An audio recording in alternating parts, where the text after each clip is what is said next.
This is my first impressions and also a gameplay video for No Man's Sky. If you don't want to hear me talk, just mute the video.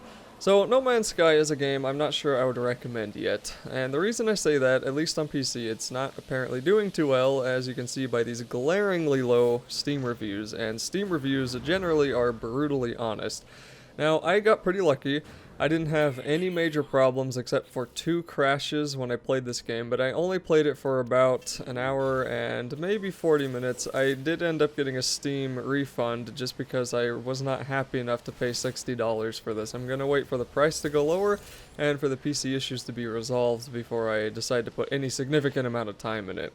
So, the 2 crashes that I had were actually pretty drastic. They set me back quite a bit, and I lost a lot of progress, and that's because the save system in this game, in my opinion, is stupid.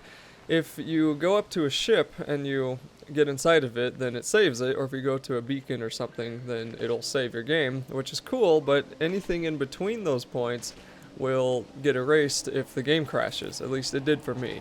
So maybe the save system works a little bit differently than I'm understanding it, but at least in my playtime, I lost a ton of resources and a ton of exploration progress because the stupid game crashed, didn't save any of it anywhere unless I get in the ship.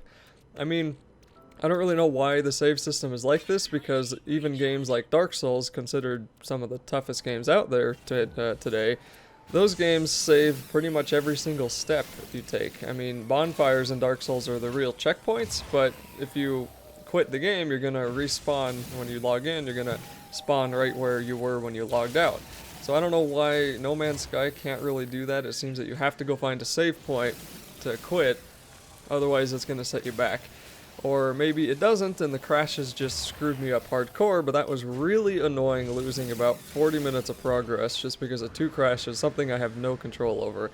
And my computer's not a bad computer. I mean, it's an i7 5820K, GTX 980, 16 gigs of RAM, so it's not fast, it's not the fastest today, but it's not slow by any means. And I didn't get too much lag. A lot of people were complaining about low frames, and the game ran pretty well for me. So again, I got lucky in that regard, but the same thing happened with me with Arkham Knight. A lot of people complained about problems with Arkham Knight, and I had none of those issues on the PC, so I think I must just be one of those lucky ones for some reason. Either way, it's really for that reason I can't recommend spending $60 on this game on the PC until the issues get fixed, which will probably happen soon. And I think I'm going to buy it when it's probably half the price it is now. 60 just seems a little bit overboard.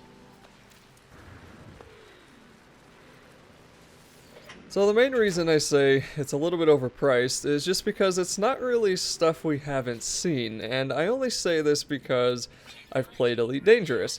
Now this game has more content in the first 10 minutes than Elite Dangerous has in about 60 hours, and that is awesome. I mean, this is everything Elite Dangerous should have been.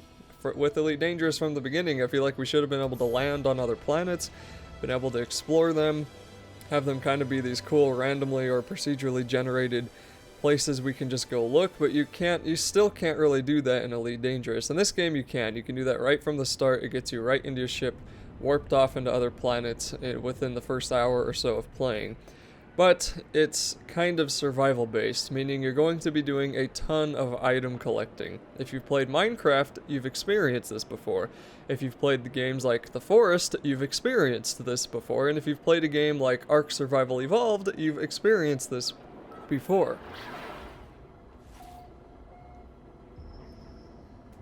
And it's for that reason that I really think that this game is probably going to get pretty repetitive pretty quickly, and that's not something that's always a bad thing. I mean, if a game can make it grindy but mask the grinding to where you feel like you're doing something new and you can go do something else, even if it's still grindy, if you can just go do something else to kind of mask the grindiness, that's fine.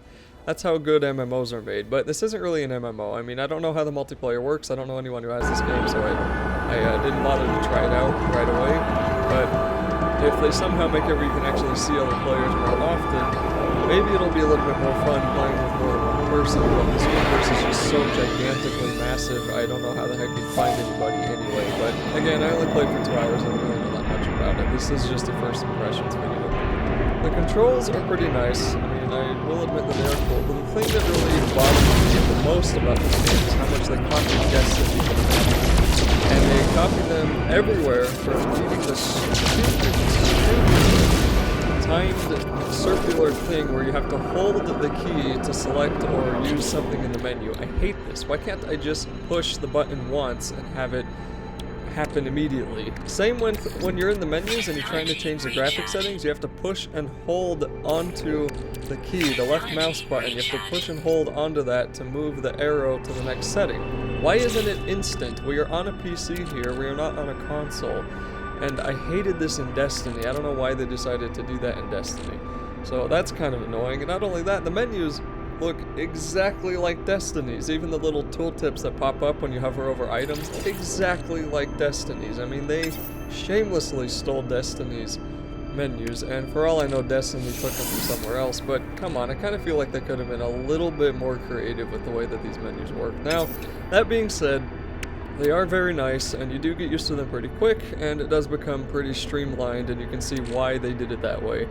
It's pretty hard to get lost in the menus, and it's pretty easy to see what you need to do, and how to go find stuff.